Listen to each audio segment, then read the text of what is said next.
Hello and welcome again to another month of our Smile, Create, Repeat demonstration video. This is for the May 2015 Watercolor water brush box. This is really an exciting box. We have a lot of great stuff in it.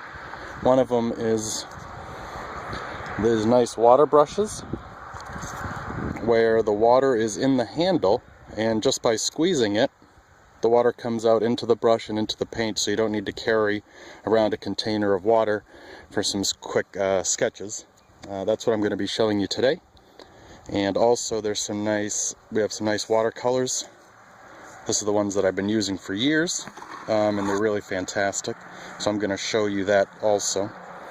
And I'm using some cold press Canson watercolor paper, and cold press is just one of the textures.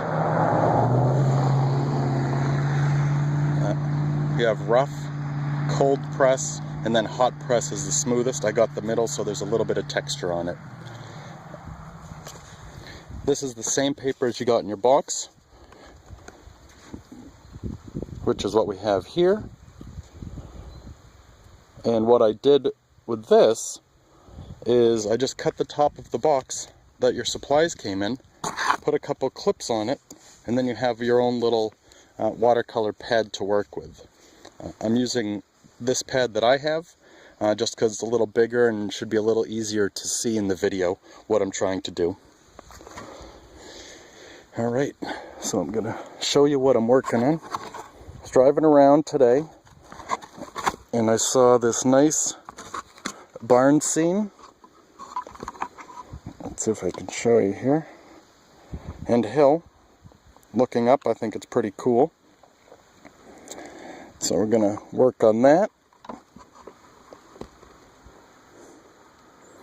So we'll get started. I'm going to start with my pencil sketch to get the basic layouts and composition.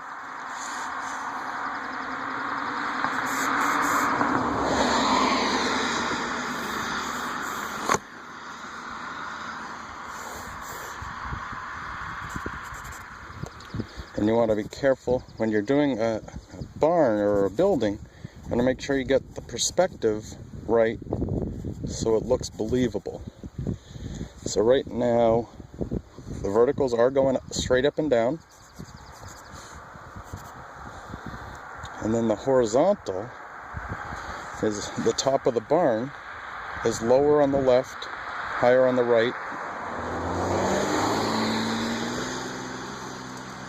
So now that I know that, I'm going to make sure all my horizontal lines on the facing side of the barn do that. Then the top edge of the barn, the other edge, then the back edge, and then where the roof meets the wall, the back side is going to be much lower, so we're putting it right there.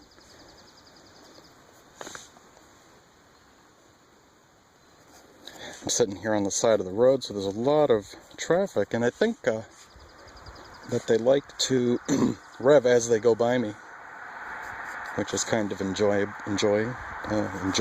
Good grief. That's why I draw and don't talk much.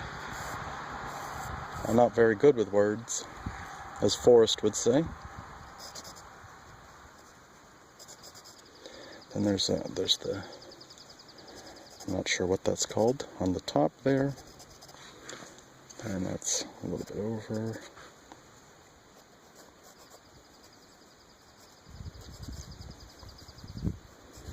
I'm not trying to do too much detail, but I do want to get all the elements that I want in there. And then there's a little evergreen tree right here.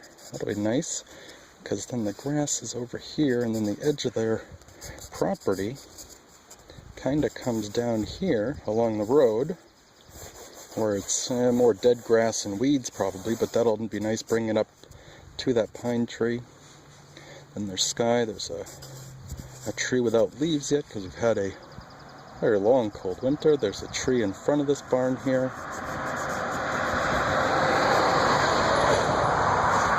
There's the redwood of the barn, and then there's some brown wood. There's a little window right here. I hope you can see all this. Yep. A big truck coming by. See how loud this guy is.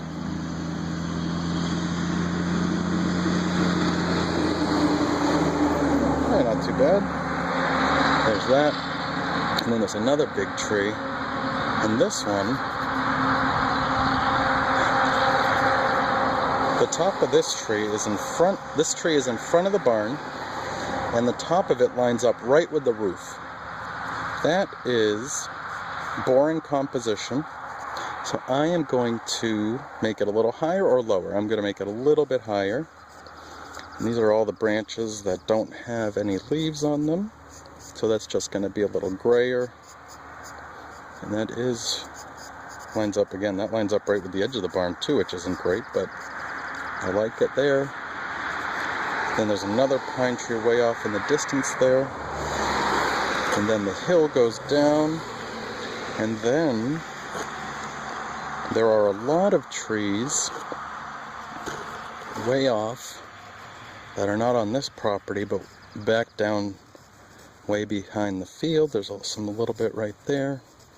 This makes me think a lot of 101 Dalmatians with all the grays and blues in the sky here.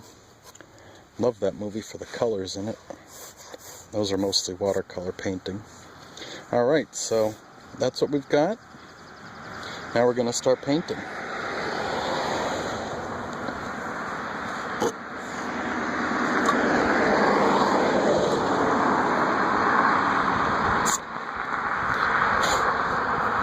And I've got a little t-shirt sleeve that I've used for painting, just to dry my brush, or if I have to dab something on my picture, I can. And it's nice with watercolors.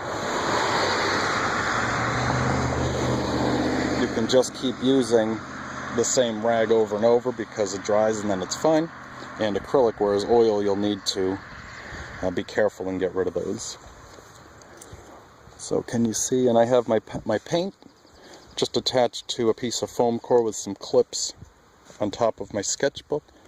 One, that's just a nice way to paint with it. And also I did that so you could see which colors I'm using and what I'm doing. So I'm going to start with the background. And you can't see it, but it's overcast today. And you see a lot of the bottom of the clouds. So it's a lot of grays and purples. So I'm going to start with, well, I got purple here. This is probably going to be too much purple. It is. But this brush can really make that, lighten that up. And this tree, and I start out light when I paint, because you can always go darker, but it's hard to lighten up. And I don't mind getting a little paint on over the lines of the guide. And if I just need more water, I just squeeze the brush more. That's really nice.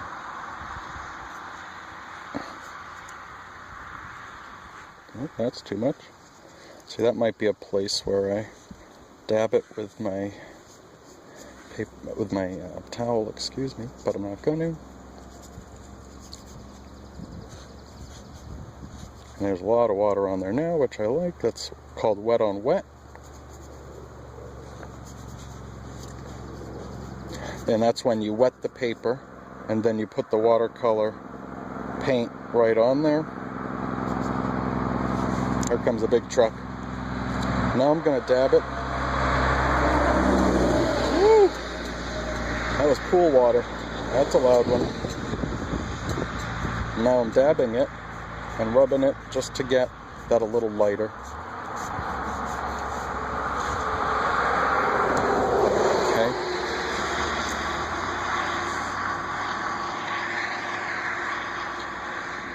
So the sky is very light, and that barn roof is very light. That is not that purple, so let's add Ooh, this paint. Like blue. And there. And the opposite of blue is orange, so if that blue is too blue, dab a little bit of orange in there, and you'll get a nice neutralized blue or orange, which is kind of like a gray. So now I want to soften those edges. So I'm squeezing my brush a little bit, and I'm going to get some more of that gray. Oh, got some brown in there from the last time I painted. That's alright, I'll make sure I use that in the trees down here.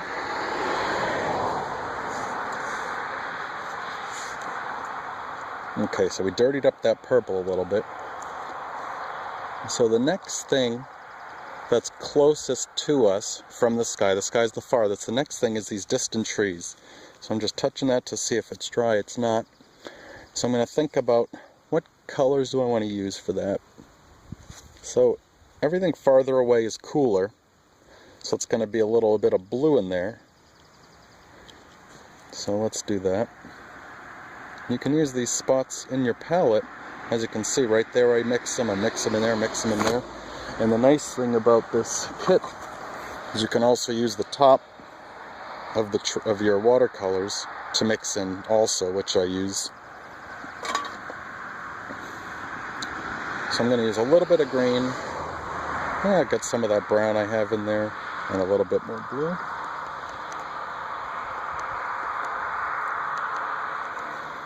Just for kind of like a muddy-ish color.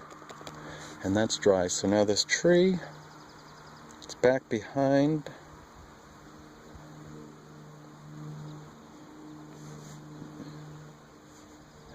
There. I'm going to put a little pinch more green, because there's a nice pine tree back there. And you don't want to draw it, but kind of use the brush tip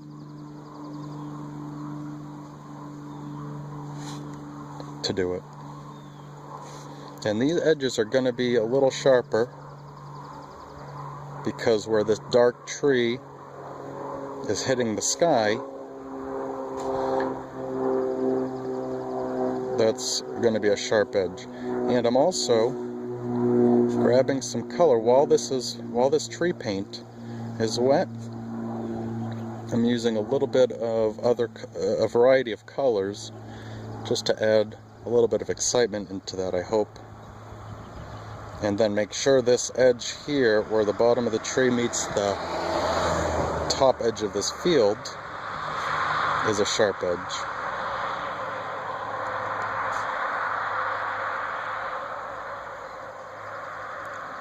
And we could go into a little more detail with those trees, but you can't see it, so I'm not going to.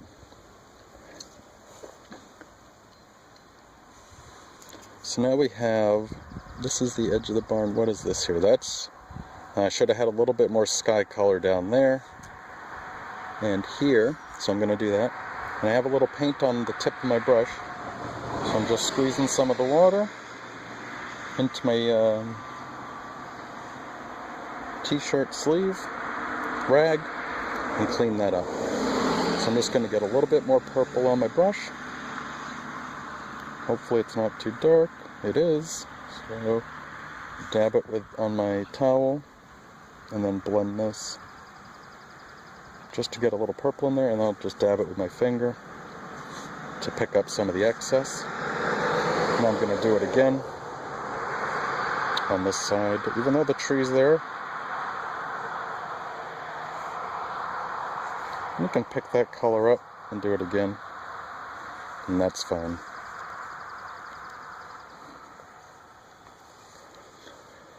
Alright, so what's closer now? So I think it's these trees. Oh, that one's in front of the barn. Yep. This one here, this evergreen, is behind the barn, or to the side of the barn. It's probably in the same plane as the barn, but it's much closer than these trees. So this one is going to be a more intense color than this. So I'm going to start by trying to get that color again, to lay it down up to green. Add a little blue. Gonna dab a little bit of orange again to make it a little, there we go. And again, that's still behind this edge we have from the field. So I'm gonna let that one dry. Oh, no, I'm not. I'm gonna put a little more green in there and a little bit of orange in there just to bring the punch of the green down and to add a little excitement.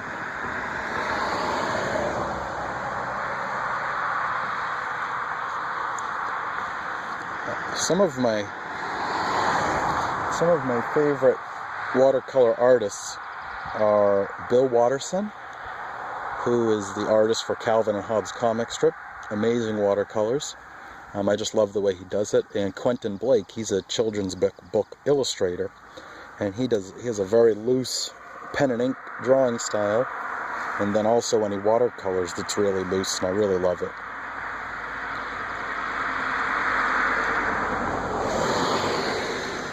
Okay, so I'm going to let that dry, and all these trees, this tree, and this tree are all in front of the barn, so I'm going to go ahead and start working on the barn. The top here is very dark red-brown, and is it a warm red or a cool red? It looks more like a cool red, so I'm going to use this alizarin.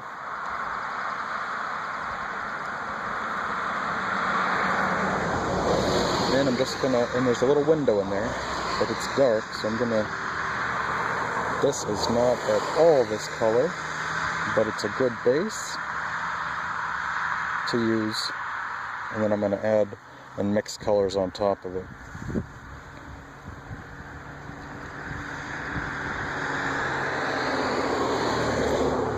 And I'm also gonna use this red for the barn. And this barn is not this red at all. And I'm going to paint right over where the tree is.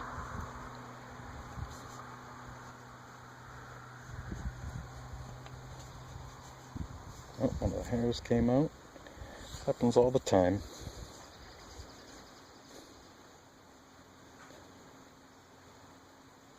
And I want this edge, where the front edge here hits the side edge, to be a sharp edge, so I was a little more careful. And this bottom part, I said earlier, is brown, but I'm going to paint it red because I'm going to make it brown by mixing. And I want to try to keep this edge sharp here.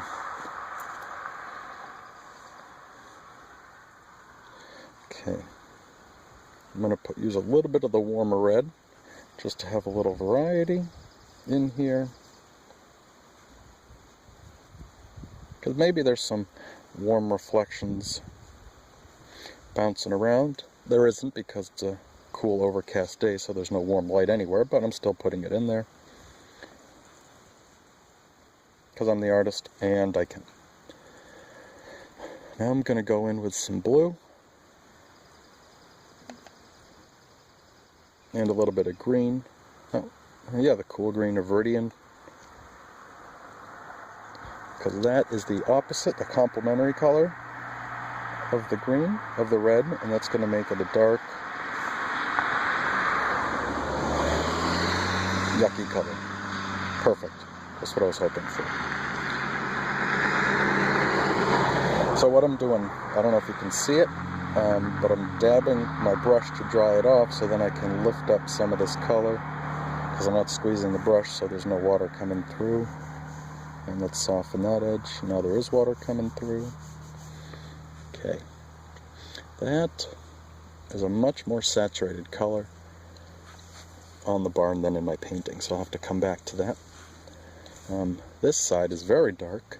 I don't like to use black, just 'cause. If you want to, you can. You just want to be careful. A lot of people don't use it just because they say it muddies the colors. I just like the challenge of trying to mix the color I want.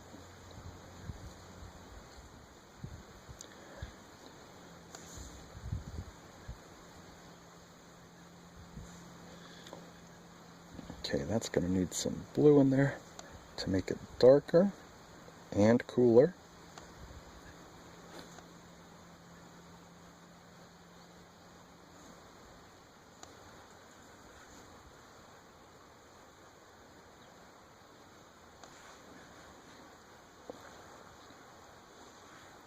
And I think I want to get that red much darker right now, so I'm going to work on that. So I'm mixing. I have some brown stuck in this where I right here where I'm mixing.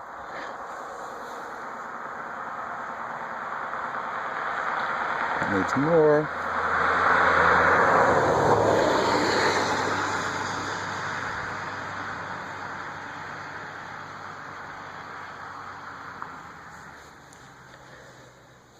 That's getting a little better. And be careful with this edge. Make sure it stays parallel to this line or it's going to look like your perspective is all hokey. And that is an amateur mistake, so you'll look much better if you make sure those lines stay parallel. Oops. And this little house, whatever this thing is on the roof, comes into the roof, so I have to fix that. And then obviously the angle of the roof here. Good. And then I do that just to blend it so there's no ugly edge there.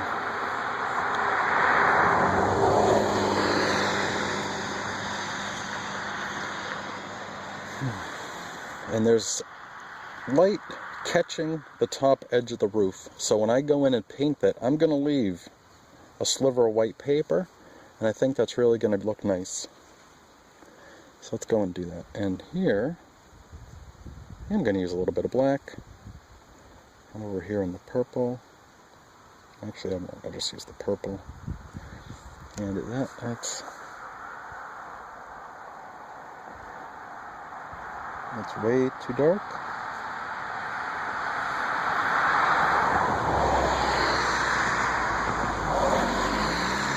But if that's darker at the top, then I'll use the water on the brush to bring it down.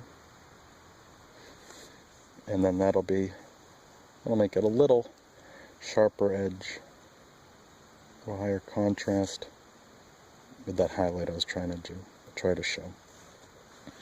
And I am going to go in. Oh, there's a darker cloud right now, right behind this edge, which is really making this roof show up more. So I'm going to throw in some darker color there. One, to make it darker, to make this roof pop, but also I can work on carefully sharpening the edge between the roof and the sky. Let's see how it looks. I have to turn this so I can use my motion.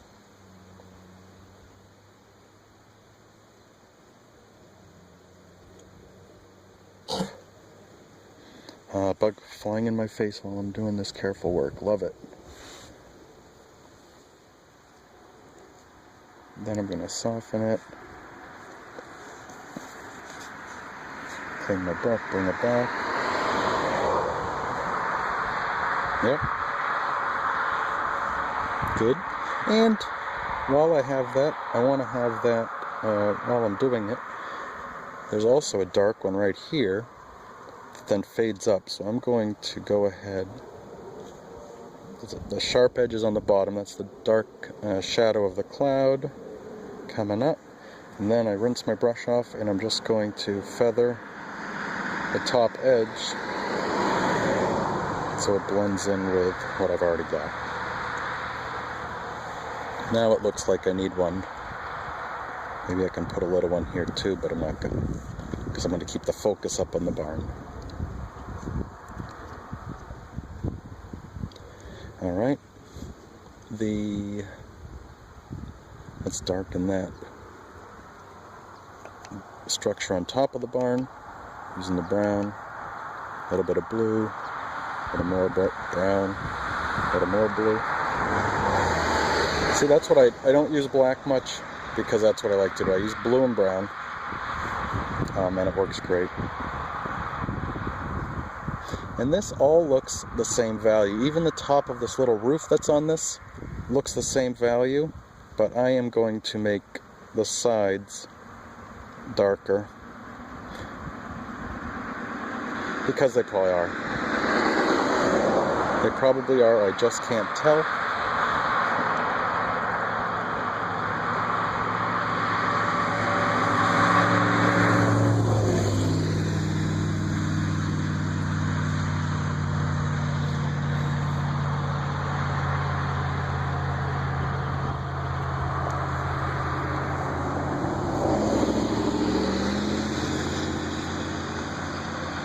I wonder if people think I'm a police car. That guy doesn't. So they slow down and then they realize that I'm not and they get mad and accelerate hard. Get back to speeding. That guy honked at me. You probably saw my hand get scared.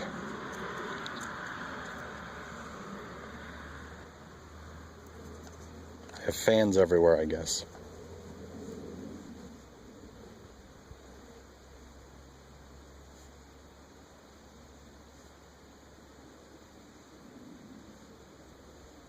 So that's all wet again, and I'm going to try to get some variety of reds in there. And then once that dries, I'm going to go in and get this brown down here. Alright. Oh, and I need to add this edge of the barn.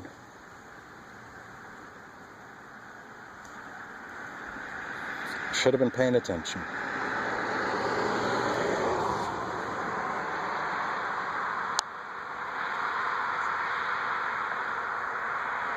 Must be a little shaken up from the honking.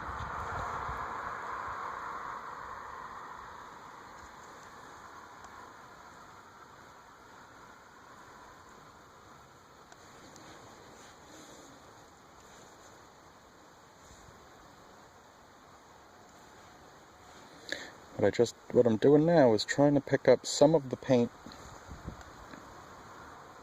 with my brush.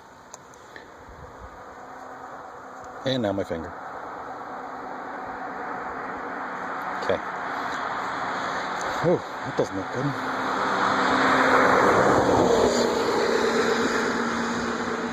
So, that's because some of it was wet, some of it dried already. So now I'm just wetting it all again. See if that helps. Okay. So now this, let's go back and just get that tree done real quick. I just grabbed some green, I'm mixing it in with my whatever colors I have in there, just to make this darker. So if I want it darker, I just need more pigment, less water. So that's making it darker there. I'm going to make these a little darker back here. No, I'm not. And then I'm going to go in and touch that tree again. So now I'm going to work on this while up here dries, and then once that dries I can put in the trees that are in front of it.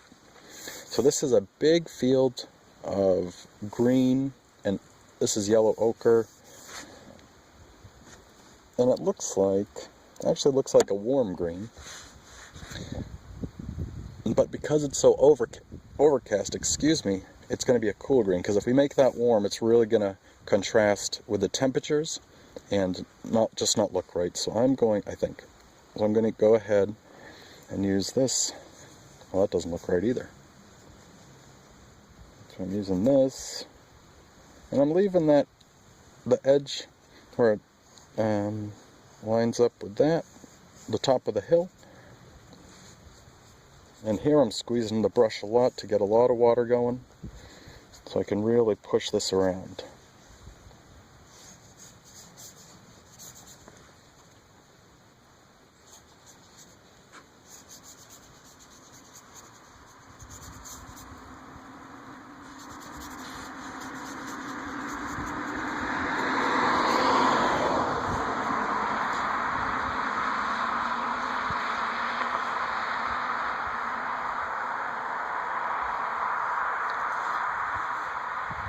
Smell getting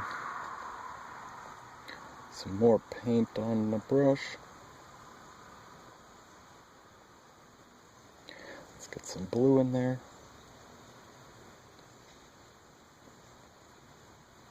Yeah, there we go. That's looking it. That's a very cool color, as in temperature, not as in, oh, cool, man.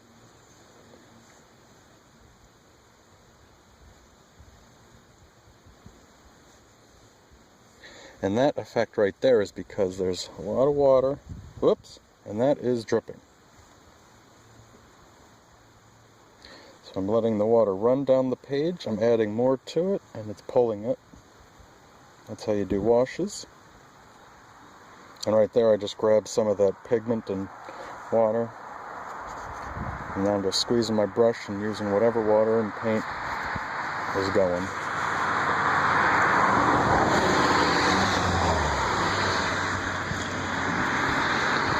I'm getting a little bit of brown. A little bit of, maybe a little more brown. Putting it in there.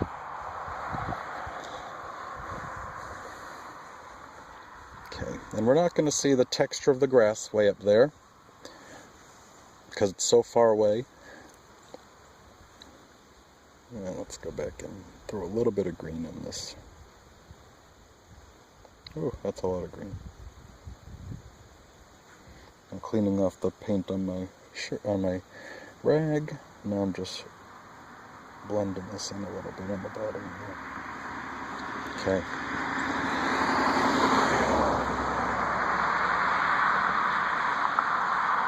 And while this is still wet, I'm going to get some of this ochre color, which is the, let's see if we can get some of that. Nope, it's not working.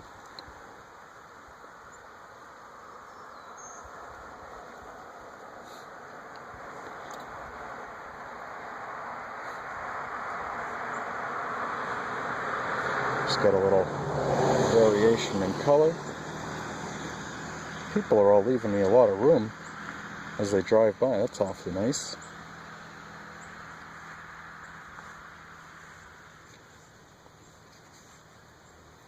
Yeah, let's try to bring that. So this part, I'm going to have to wait for it to dry.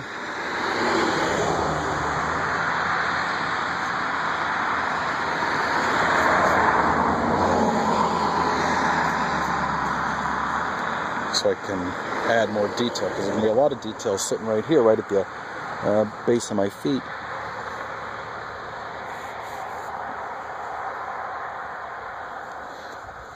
Alright, so let's go in, see if this is dry. Rinsing off my brush, get the yellow ochre. So these trees, the one right here, I should have paid attention more to that. The trunk is light against the dark red of the barn. So that one, with watercolor, I can't add a light color to that. So I made a mistake. I should have paid more attention to that. But what I'm going to try to do to resolve that is paint the red darker and leave a space where the trunk is. And then when the branches are in front of the roof, the tree is dark versus the light of the roof. So I'm going to work on that after. This tree that's right here off to the side of the barn, and then the trunk is off to the side, and then in front of the roof, that's all dark against the sky and the barn. The tree right here is darker than everything, so it's dark against the side of that barn. It might not even show up. You can see it a little bit in front of the red on the barn, certainly in front of the roof, and then definitely in front of the sky. So that is, doesn't matter what color that is, you can't really see it, but it's a cool dark. So cool is blue, even though that's a warm blue. And then I'm going to add the brown, because I want to make it dark. You could also use, I think this black with a little bit of blue, I think this is a cool black. so that might work. But we want a lot of pigment, so that means a lot of paint, not a lot of water, because we really want this to be pretty dark. So I'm testing it with my hand. Oh, that's annoying, guys. Sorry. The video stopped recording, as you probably found out a while ago, and I just noticed. So what I did, this tree is lighter against the red, so I just lifted up some of the paint. I used the wet brush, wet the paint, and then dabbed it with my rag, and it lifted up some of the pink. So now I'm going in with some of this brown,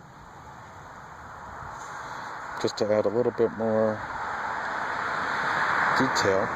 And now I'm going to dab that too, because that is way too much there. And then soften some of those edges, keep some sharp because they're branches. And I'm going to go in and add some, ooh, there's no pigment on that.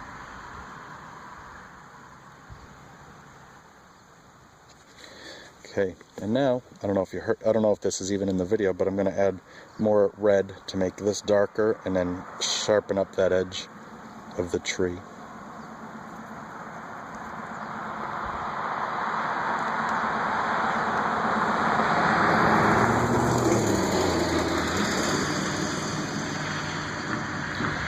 And I'm going to wait till that's dried a little more because I want that edge to be nice and sharp.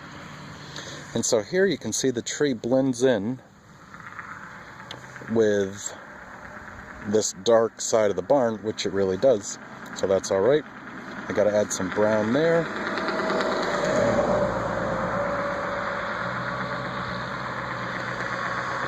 And it's because it's overcast today, so everything is cool.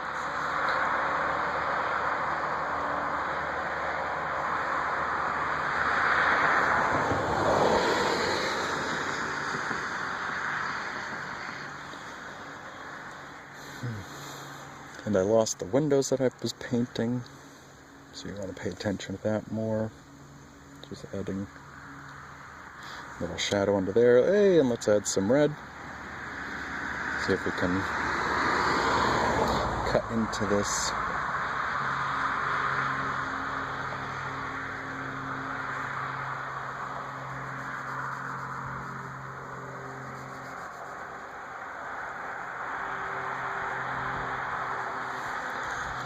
Okay. Not too bad. Let's try to get some of this a little more green on here. And it's really green down here. And I'm going to add a little bit of the warmer green, because it would be a little warmer. Even though it's dark and overcast, it's going to be a little warmer near me because we have the atmospheric perspective, which is making it cooler farther away. So now I'm really squeezing the water to get some water flowing, and I'm mixing this right on my paper.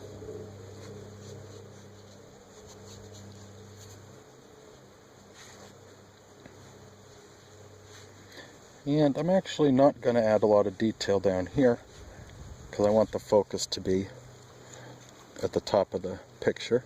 I'm going to get a little more of the ochre. See if I can make this.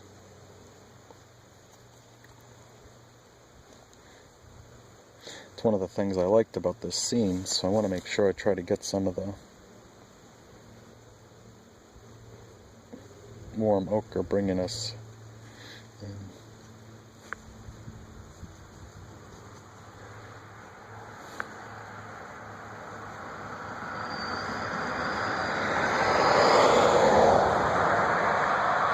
And there's some browns down here.